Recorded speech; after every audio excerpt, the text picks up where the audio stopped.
வரஹ்மத்துல்லாஹி வபரகாத்துஹு. அல்ஹம்துலில்லாஹ். கண்ணியத்திற்குரியவர்களே, நம்ம இந்த உலகத்துல அல்லாஹ்க்கு பிடித்தமான எல்லா அமல்களையும் செய்யறோம். தொழுகிறோம், ஜக்காத்து கொடுக்கிறோம், ஹஜ்ஜி செய்யறோம், அல்லாஹ்க்கு பிடித்தமான செய்ய எல்லா விஷயமும் செய்யறோம்.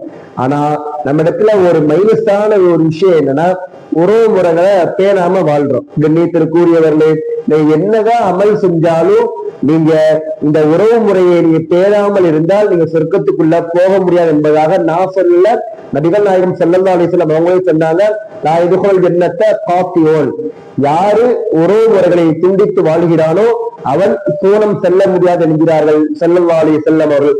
அது நீத்திற்குரியவர்களே, இனிமையாவது வரும் காலமாவது நம்ம உறவு முறைகளை பேணி வாழக்கூடிய பாக்கியத்தை அல்லாஹ் உங்களுக்கும் எனக்கும் தருவானாக. உன் நண்பர்கள் யார் யாரெல்லாம் உறவு முறை பேணாமல் வாழ்கிறார்களோ அவர்களுக்கு இந்த வீடியோவை ஷேர் பண்ணி விடுங்கள். வாஹிரு தாவாஹும் அல்ஹம்துலில்லாஹி ரப்பில் ஆலமீன்.